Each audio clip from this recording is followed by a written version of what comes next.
The dark side of disturbing legends from history. The legendary Midas. The legendary King Midas of Phrygia helped out a drunk satyr, a male nature spirit with a horse's tail and ears, who rewarded Midas by granting him a wish. Midas' wish to turn all he touched into gold was given, only for it to backfire.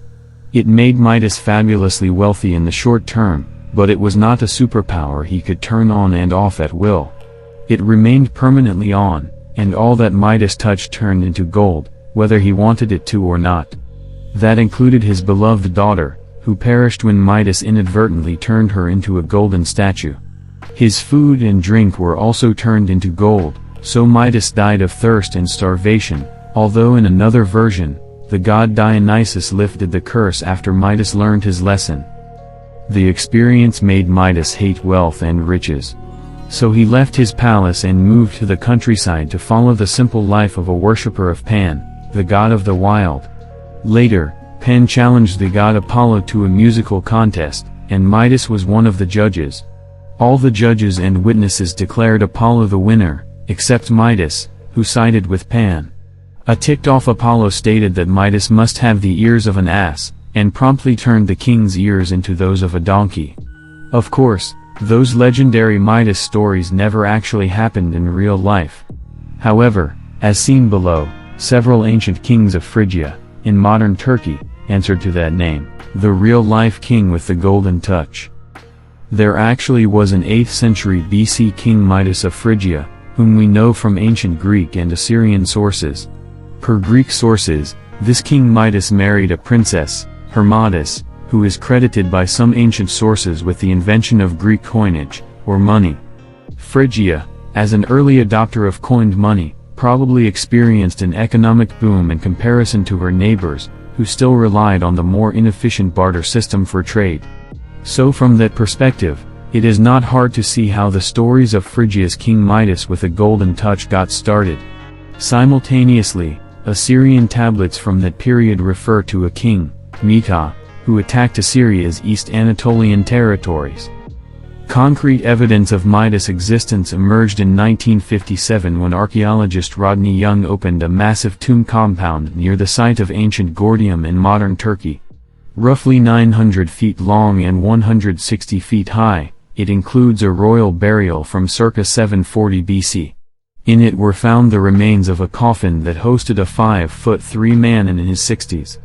He was accompanied into the afterlife with ornate tables and bronze vessels that contained traces of alcohol, apparently, a final feast for the departed. Young named the tomb the Midas Mound, after the legendary king of the Golden Touch. Later dating indicates that it was probably not the grave of our Midas but that of his father, history's greatest library. Whatever happened to history's greatest library? The Great Library of Alexandria, founded by Egyptian King Ptolemy I Soter and maintained thereafter by his Ptolemaic dynasty successors, was the ancient world's greatest library. It gained legendary status and was more than just a library, as the word is commonly understood today.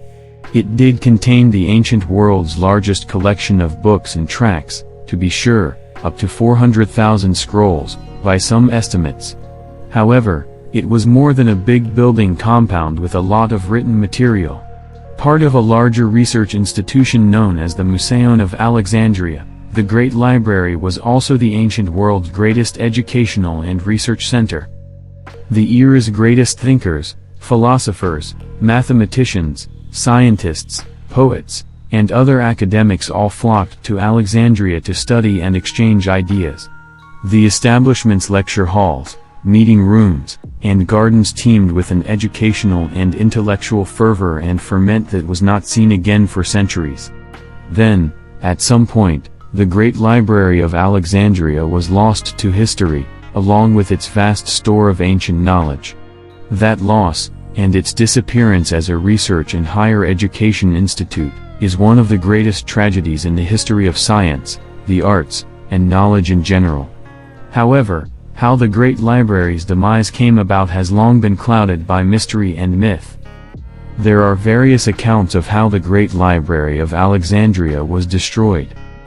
For centuries, it was widely accepted that the Great Library of Alexandria was burned down or was otherwise destroyed in some cataclysmic event. One of the earliest accounts, by the Greek historian Plutarch, 46 to 120 AD, holds that the library was accidentally destroyed by Julius Caesar during the siege of Alexandria in 48 BC. However, the geographer Strabo wrote 30 years after the siege of Alexandria about the Museion to which the Great Library was attached and mentioned no such destruction. Another supposed culprit is Christian zealotry. In some accounts, after Emperor Theodosius banned pagan practices in 391, gangs of Christians celebrated with anti-pagan riots, during which they torched the library. However, the accounts of the riots actually refer to the Christians' destruction of the Serapeum, or Temple of Serapis, which is not the Great Library, or even a library at all. Another culprit is the Muslim Caliph Omar. Supposedly, after Muslim forces conquered Egypt in the 7th century, somebody asked their general, Amr, for the books in the royal library. Amr wrote the Caliph for instructions, and Omar reportedly replied, if the books are in agreement with the Quran, we have no need of them, and if they are opposed to the Quran, destroy them. However, there is no support for this story other than a single account by a Syrian Christian writer, who probably wanted to tarnish the Caliph's image. So, what happened to the Great Library of Alexandria?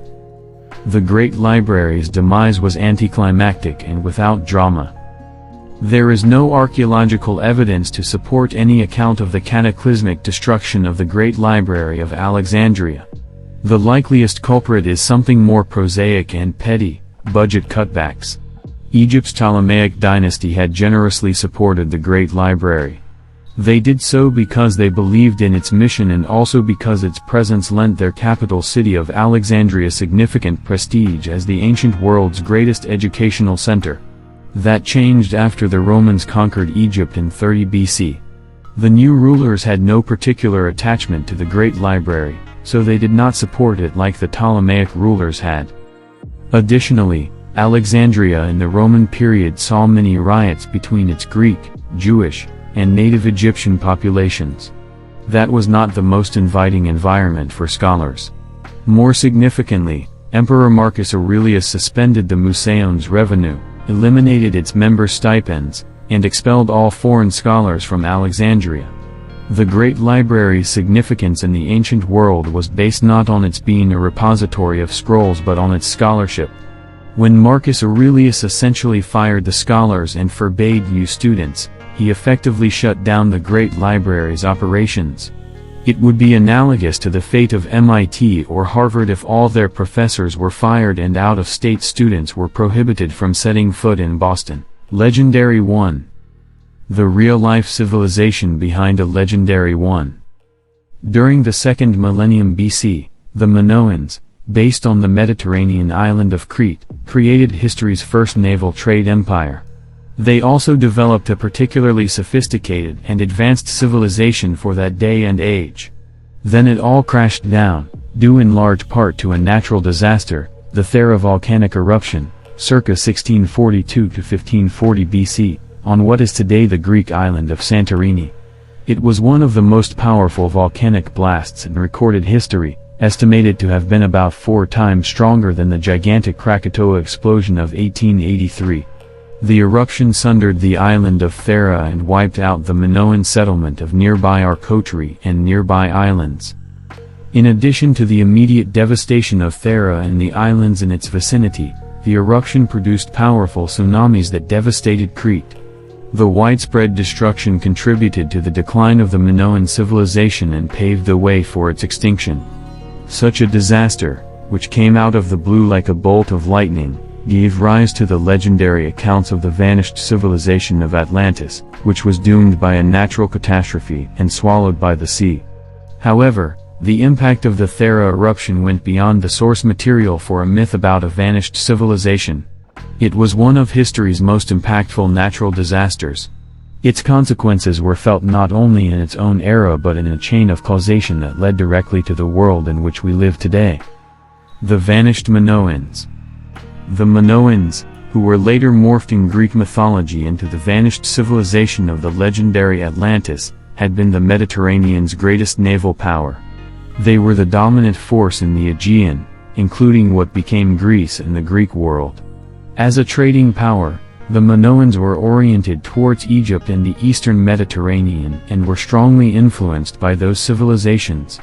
While the Minoans flourished, the Aegean world and their thrall was by necessity oriented in the same direction and strongly influenced by the Egyptian and Eastern civilizations as well. The Thera eruption weakened Crete and the Minoans sufficiently to create a power vacuum in the Aegean. It was filled by the Mycenaeans on mainland Greece. They went on to conquer Crete, destroy the Minoans, and become the Aegean's top dogs. Unlike the Minoans, the Mycenaeans were not focused on trade with Egypt and the Levant. Instead, they were more interested in the colonization of the Aegean, Asia Minor's west coast, the Black Sea coast, and the western Mediterranean. That change of orientation significantly reduced Egyptian and Eastern influences on the Greeks. The Greek world flourished centuries later, long after the Mycenaeans had themselves vanished. When it did so as a civilization distinct from those of Egypt and the Eastern Mediterranean, rather than as an extension and outpost of those cultures. Western civilization is founded on that of the ancient Greeks. Thus, an argument could be made that today's Western civilization and its impact on the modern world would not exist but for the Thera eruption of the mid-2nd millennium BC.